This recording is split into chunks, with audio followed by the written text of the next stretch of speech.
नमस्कार, मैं दिलीप राठौड़। आज मैं पीयूसी फर्स्ट ईयर हिंदी विषय के अंतर्गत साहित्य वैभव।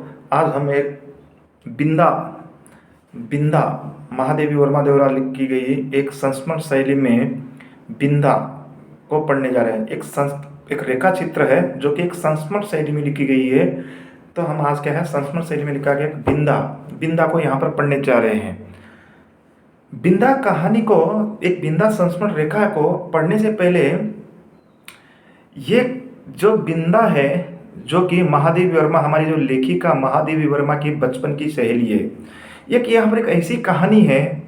इस कहानी को पढ़ाने वाला और पढ़ने वाला दोनों ही रोने लग जाते हैं।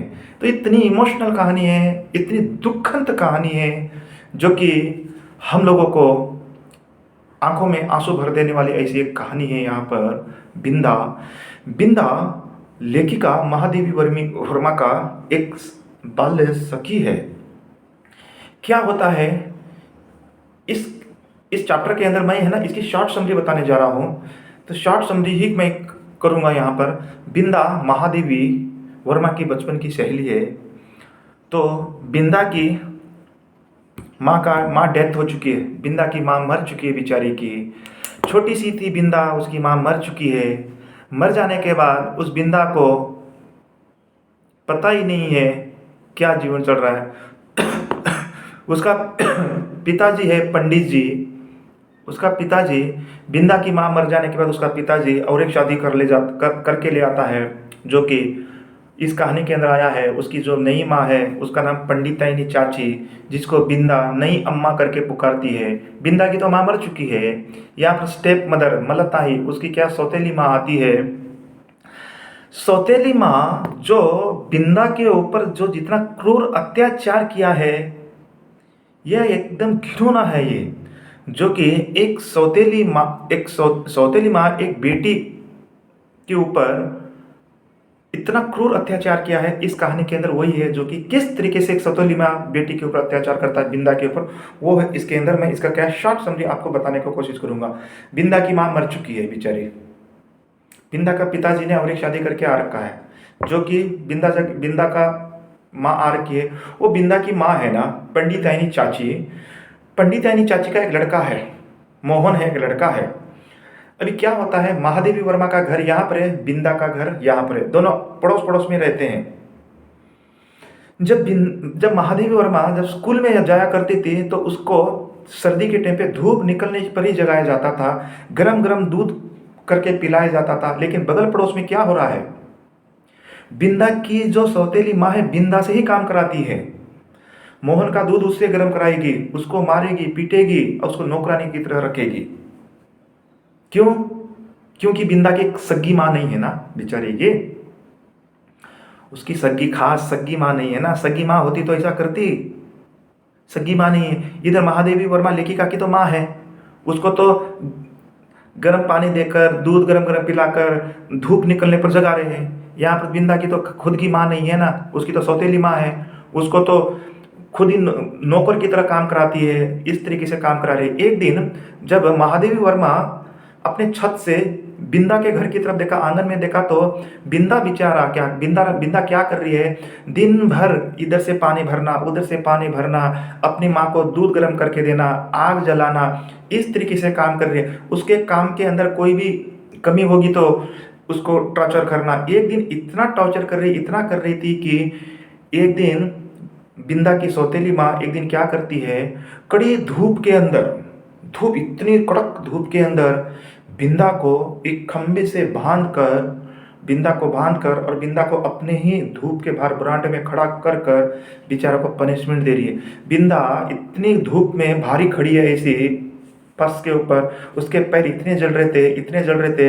अपने पैर को बचाने के लिए एक पैर ऊपर कर रही है, एक पैर नीचे कर रही है, एक पैर ऊपर कर रही है, एक पैर नीचे कर रही है। क्यों? इतनी गर्मी थी, इतनी धूप में उसको खड़ा कर रखी है उसकी नई अम्मा, सौतेली अम्मा। क्यों? बिंदा छोटी 7-8 वर्ष की बेटी को इतना परेशान कर दिया उसने। तब बिंदा के पैर में छाला पड़ जाता, इस तरीके से पनिशमेंट देती थी उसको। तब ये सब चीज़ें कौन है? महादेवी वर्मा देखती थी। महादेवी वर्मा जाकर तो लेखिका कहीं पूछना तो चाहती थी, लेकिन उसकी हिम्मत नहीं थी। क्यों? पंडिताइनी चाची बिंदा की सौतेली माँ बहुत बेकार थी, बहुत बेकार थी। क्यों? बिंदा की माँ होती तो क्या ऐसा करती? नहीं करती ना। तो एक दिन क्या होता है, फिर भी एक दिन देखा गया कि पंडित और पंडितानी चाची, बिंदा का पिताजी पंडित जी और उसकी दूसरी पत्नी पंडितानी चाची, एक दिन ये खाना खाते रहते हैं। एक दिन क्या हुआ, पंडितानी चाची का बाल है ना पंडित के प्लेट में गिर गया। सौतेली माँ का ही सिर का बाल पंडित के प्लेट में गिर गया, खाना खाते प्लेट में। अब दंड किसको मिला? पनिशमेंट किसको मिल गया? पनिशमेंट में ही बिंदा को ही दिया गया। बिंदा को यहाँ तक पनिशमेंट दे दिया है कि वो जो बाल थे वो पंडितानी चाची का बाल थे, वो उसके पंडित की प्लेट में गिर चुका था, लेकिन पनिशमेंट किसको दिया? बिंदा को ही दिया। क्या बिंदा को दिया? बिंदा के पूरे सिर के बाल ही काट दिए। बिंदा के पूरे सिर के ही बाल काट दिए। क्यों काट दिए? क्योंकि पंडित के प्लेट के अंदर जो बाल गिरा था वो पंडितानी चाची का बाल गिरा था, लेकिन इन्होंने है ना बिंदा का ही बाल काट दिया कि बिंदा का ही बाल गिरा है करके, पूरा बाल को कटिंग कर दिया, पूरा का पूरा उसको क्या है गंजा बना दिया। अब बताओ, क्या बिंदा की माँ होती तो क्या ऐसा किया जा सकता था? खुद की सगी माँ होने से क्या उसके बाल काटा जा सकता? नहीं।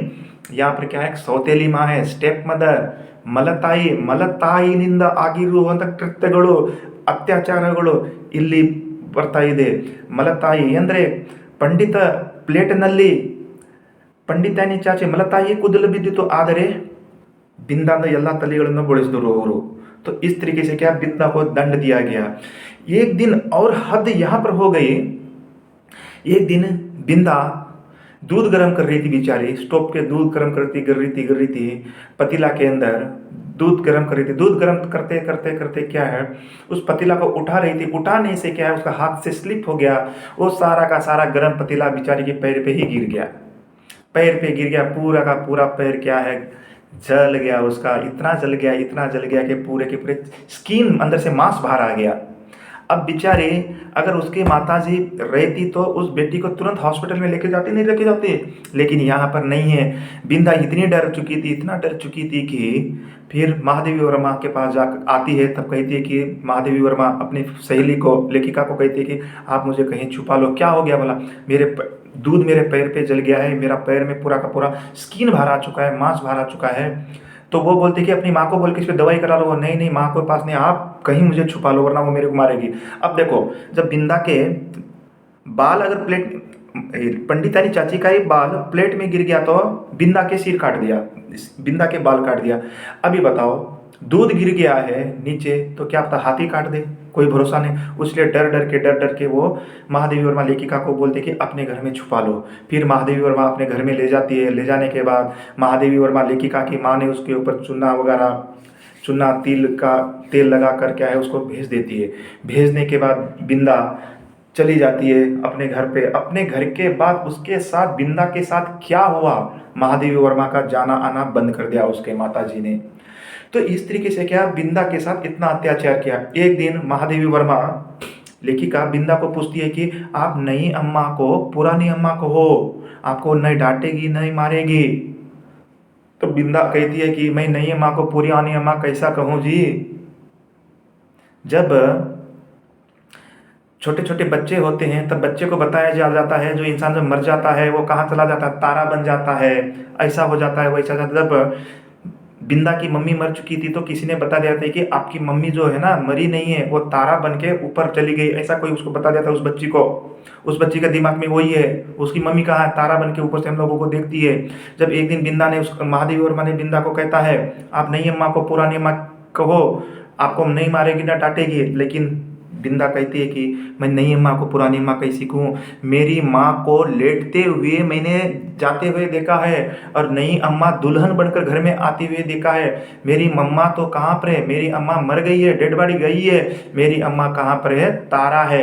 उसने 1 2 3 करके ऊपर तारा को गिना, तारा गिनकर लेखिका को कहता है वो रही मेरी अम्मा। तब जाके लेखिका को इतना दुख होता है, इतने आंखों में आंसू आता है कि वो सीधा घर में आ जाता है। अपनी माँ को आके पूछती है लेखिका, क्या मम्मी, एक मम्मी घर में एक मम्मी ऊपर रहती है, ऐसा भी होता है क्या? जब इस बातें ऐसी चलती है, चलने के बाद जब एक दिन महादेवी वर्मा की माँ ने बिंदा के घर पे जाने के लिए मना कर देती है। जब उसके बाद बिंदा का जाना आना, महादेवी वर्मा का बिंदा के घर में जाना आना बंद हो गया। बंद होने के बाद एक दिन जब महादेवी वर्मा की माँ, लेखिका की माँ, देखो यहाँ पर महादेवी वर्मा, लेखिका, बिंदा की सहेली तीनों वही है। महादेवी वर्मा की माँ एक दिन टीवी बंद कर रोते रोते बिंदा के घर पे चली जाती है और महादेवी वर्मा को ना बिंदा के घर में आने के लिए भी मना कर देती है। जब क्या हो गया उस घर पे देखा गया तो उस घर के अंदर क्या है, भीड़ हो चुकी थी। बिंदा के घर पे क्या है, भीड़ हो चुकी थी। भीड़, इतनी भीड़ हो चुकी थी, इस भीड़ को देखकर महादेवी वर्मा ऐसा अनुमान कर रही थी कि आज उस घर में है ना शादी हो रही है। उस घर में क्या है, भीड़ आ रही थी, उस घर में है ना शादी हो रही है। तब लेखिका कहती है शादी हो रही है तो किसकी हो रही होगी? मोहन तो बहुत छोटा है, वो तो बैठ नहीं सकने वाला, मोहन की तो शादी नहीं हो सकती है। पंडित चाचा की तो शादी नहीं हो सकती क्योंकि पंडितानी चाची जब मरेगी तभी उसकी शादी होगी। फिर आइडिया इस जगह पर पहुंच जाती है, लेखिका कहती है कि हाँ शादी हो रही है तो बिंदा की शादी हो रही है और बिंदा ने मुझे बुलाया भी नहीं। बिंदा मुझे बुलाया ही नहीं, ठीक है। महादेवी वर्मा कहती है कि बिंदा ने, मेरी फ्रेंड बिंदा की शादी हुई और बिंदा ने मुझे बुलाया नहीं है। वो भी प्रण करती है, वो भी कसम खाती है कि महादेवी वर्मा लेखिका, जब भी मेरी कोई शादी, मेरा कोई भी प्रोग्राम होगा तो मैं भी बिंदा को घर पे नहीं बुलाऊंगी, क्योंकि बिंदा की शादी होके वो चलेगी और मुझे नहीं बुलाया। तो महादेवी वर्मा लेखिका नाराज हो जाती है क्योंकि बिंदा और महादेवी वर्मा लेखिका दोनों क्लोज फ्रेंड है। जब भीड़ को देखकर इसने आइडिया लगा ली थी कि बिंदा को शादी होगी, चली गई करके ऐसा सोचती है।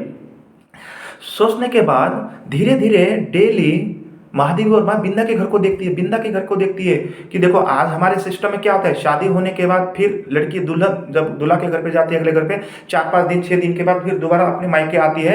यहाँ पर सभी को मिलने के लिए आते हैं, एक प्रथा, एक संस्कृति है हमारे सभ्यता में। तो इस तरीके से महादेवी वर्मा डेली देखती रहती है बिंदा वापस क्यों नहीं आ रही है, अपने मिलने के लिए क्यों नहीं आ रही है, क्यों नहीं आ रही।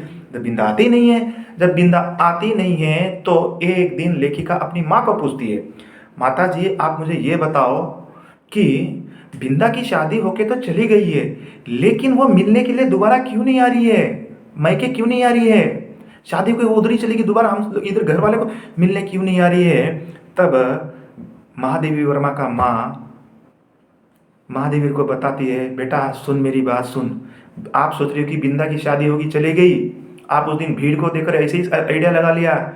बिंदा की शादी नहीं हो गई है, बिंदा कहाँ अपनी आकाशवासिनी अम्मा के पास पहुंच गई है। बिंदा भी खुद एक तारा बन के ऊपर चली गई है। मतलब क्या, बिंदा भी अपनी माँ के पास चली गई है, तारा बन के चली गई। कहने का मतलब क्या है, बिंदा की शादी नहीं हुई, बिंदा मर गई। बिंदा को क्या है, मर गई बिंदा। बिंदा को कौन मार दिया? बिंदा को उसकी सौतेली माँ ने ही मार दिया, उसका पंडित उसके पिताजी ने ही मार दिया बिंदा को। अंत में बिंदा मर जाती है। बिंदा मर कर अपनी ऊपर जो अपनी माँ जो तारा बनकर जो बैठी थी उसी माँ के पास चली जाती है बिंदा। तो यहाँ पर एक कहानी, बहुत दुख भरी कहानी है, बहुत दर्दनाक कहानी है। ये कहानी हम लोगों को ये संदेश देती है, हमारे भारत के अंदर, ये इस सृष्टि के अंदर, पूरे ये सभ्यता के अंदर देखो, सौतेली माँ जो स्टेप मदर होती है ना, हमारे इंडिया के अंदर, भारत के अंदर कहीं भी स्टेप मदर जो होती है, 10% स्टेप मदर एक अच्छी मदर होती है। आपको 90% स्टेप मदर जो मतलब ताई जो सौतेली माँ है वो बिंदा की नई अम्मा जैसी रहेगी, पंडितानी चाची जैसी ही मिलेगी। भगवान से हम दुआ करेंगे किसी बेटी के साथ, किसी बच्चे के साथ ऐसी इंसिडेंट ना हो और उसकी माँ उसके से छीन लिया जाए, ऐसा तो हम कभी नहीं चाहेंगे। क्योंकि इस बिंदा कहानी को पढ़ाने के बाद ये महसूस होता है कि भगवान किसी छोटे छोटे बच्चे से उनकी माँ का साया नहीं, उसका माँ का सहारा नहीं छीनना चाहिए। अगर बिंदा की माँ होती तो क्या बिंदा के बाल काटे जाते? क्या बिंदा को जब दूध गिर गया था पैर पे, सर पैर जल गया था, क्या उसका मदर होती तो हॉस्पिटल नहीं पहुंचाती? पहुंचाती। लेकिन यहाँ पर कोई नहीं पहुंचाया गया। अंत में बिंदा बीमार हो होकर चिकन पॉक्स होकर अंत में उसने जान दे दिया, लेकिन उसको ट्रीटमेंट नहीं कराया इन लोगों ने। जो देखो यहाँ पर एक बात, बड़ी दुख की बात सामने आती है कि चलो ठीक है, बिंदा की मलताई, स्टेप मदर तो मलताई थी, लेकिन उसका तो पिताजी खुद के पिताजी थे ना। बिंदा जी का पिता तो खुद तो पिताजी था, सगा तो पिताजी था। तो वो पिताजी अगर चाहता था तो बिंदा को बचा सकता था, लेकिन खुद भी पिताजी अपनी पत्नी के साथ मिला है, उसी का गुलाम बन के और का है। अरे ऐसे पिताजी को तो धिक्कार है, ऐसे पिताजी को धिक्कार है जिसने खुद की बेटी को मार दिया। खुद ने अपनी बेटी को ही अपना पिताजी ने ही मार दिया। ऐसे पिताजी को धिक्कार है। अरे उसकी स्टेप मदर आई है, उसने अगर बिंदा के ऊपर टॉर्चर कर रही है, उसको प्रॉब्लम कर रही है, खुद पिताजी उसको देख रहा है, आंखों के सामने देख रहा है, लेकिन अपनी पत्नी को कुछ नहीं कह रहा है। अरे कहो ना, आप जैसी 10 पत्नी को ले आऊंगा, मेरे लिए बेटी बहुत इंपॉर्टेंट है। ऐसा हो सकता था तो पंडित जी कह सकता था, लेकिन पंडित जी कहे नहीं। पंडित जी कहे नहीं और खुद की अपनी बेटी को उसने खुद ही मार दिया। तो इस तरीके से क्या है, भगवान से दुआ करेंगे किसी बेटी के साथ, किसी बेटे के साथ इस तरीके से घटना नहीं होना चाहिए। किसी घर के अंदर मलताई, स्टेप मदर और सौतेली माँ नहीं आना चाहिए। सब बच्चे का यही है कि अपनी माँ के साथ ही ज़िंदगी बिताए। यही कह देते हुए यहाँ एक दुख भरी कहानी है, जो कि बहुत हम लोगों को, हमको झंझोर करने वाली कहानी है, जो कि एक माँ बाप खुद अपनी बेटी को ही मार देते हैं। यहाँ कहानी हम भी भगवान से दुआ करेंगे कि ऐसी कहानी, ऐसी स्टोरी किसी घर में ना बीते। हमारे देश के अंदर 90% सौतेली माँ खराब है, 10% सौतेली माँ अच्छी होती है, जो कि अपने बेटे से ही ज़्यादा उस बेटे को देखती है, लेकिन बहुत कम है। आज के युग में बहुत कम हो गया। इससे अच्छा है कि मैं भगवान से प्रार्थना करेंगे सारे बच्चों के माँ बाप आपके साथ ही बने रहें, आपके साथ ही जिंदा रहे। यही दुआ मैं भी करता हूँ, किसी बच्चों का छत्र छाया अपने माँ बाप का ना चला जाए। अगर पंडित हो तो ऐसा दरिद्रा पंडित नहीं होना चाहिए, बाप हो तो ऐसा घटिया भी बाप नहीं होना चाहिए, अपनी बेटी को ही मार दिया। तो ऐसे बापों को धिक्कार, ऐसी बेटी को, उसकी आत्मा को, ऐसी बेटियों की आत्मा को शांति मिले करके मैं कहते हुए आज यहाँ वीडियो को यहीं समाप्त करता हूँ। सभी को जय हिंद, जय भारत।